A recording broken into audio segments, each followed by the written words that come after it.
Coucou tout le monde, j'espère que vous allez bien. Bienvenue dans cette nouvelle vidéo. Alors, aujourd'hui, nous allons parler de ces maladies-là qui empêchent la femme de concevoir ou de tomber enceinte. Alors, premier point, nous avons la novulation. La novulation, c'est quand la femme n'ovule pas, c'est juste l'absence d'ovulation.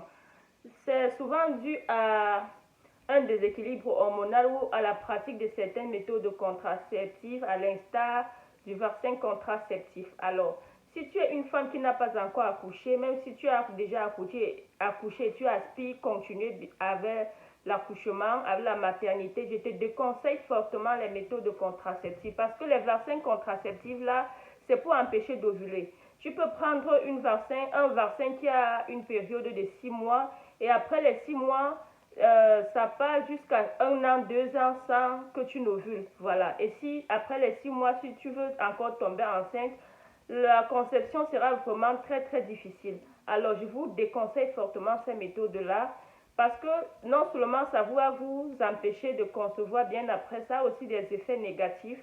Voilà. En prenant certaines méthodes contraceptives vous font saigner abondamment, d'autres conduisent parfois même à un AVC. Voilà.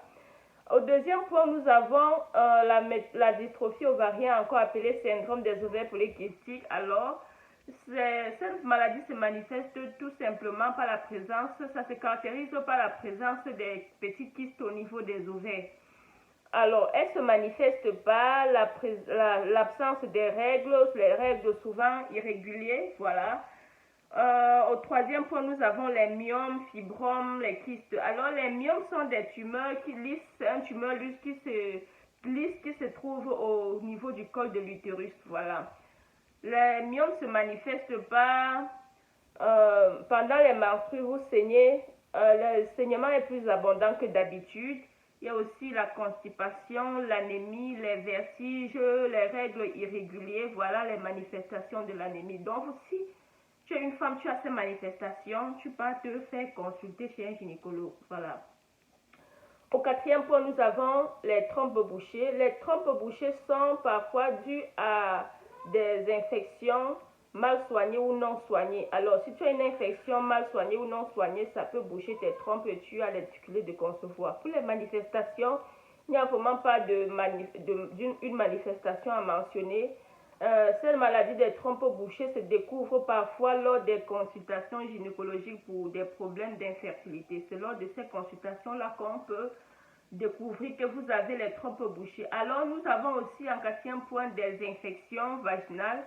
Des infections se manifestent parfois par les démangeaisons accompagnées des pertes blanches. Alors, si tu as des infections, il faut te faire consulter. Il y a des infections qui empêchent à la femme de tomber enceinte.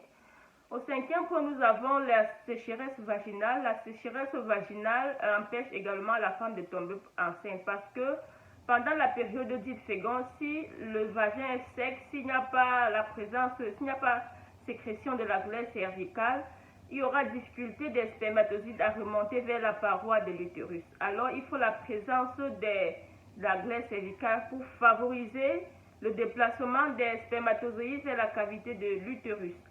Au cinquième point, nous avons l'endométriose. L'endométriose, c'est une maladie gynécologique de la femme en âge de procréer due à un développement des muqueuses utérines hors de l'utérus. Voilà. Et qui peut attaquer d'autres parties de l'organisme en dehors de l'utérus. L'endométriose se manifeste par la douleur lors des rapports sexuels, la présence du sang dans les urines, ça s'appelle l'hématuration, la présence également du sang dans les selles, difficulté d'uriner. Alors, si vous avez les douleurs pelviennes, si vous avez ces manifestations, faites-vous consulter. Ça cause avec ces maladies, vous avez les difficultés de tomber enceinte. Voilà. Il y a également ce qu'on appelle, qu'est-ce que j'ai oublié? J'ai parlé de la sécheresse vaginale, des infections, voilà. Et pour soigner cette maladie, je vous conseille cette perle. Je vous conseille ces perles de chez Yumi Détor. J'espère que vous voyez bien, c'est ça. Alors, si vous avez les kystes ovariens, la dystrophie, l'endométriose, la sécheresse vaginale, les trompes bouchées, je vous conseille d'utiliser ces perles de chez Yumi Detox. Vous commandez tout simplement sur le site www.yumigirl.com. Voilà. Je mettrai le lien, le site en commentaire et les différents pays représentés. Voilà. Il y a aussi le surpoids qui empêche à la femme de concevoir. Quand vous prenez trop du poids, vous avez également les difficultés de tomber enceinte. On se revoit à la prochaine vidéo. Bye bye.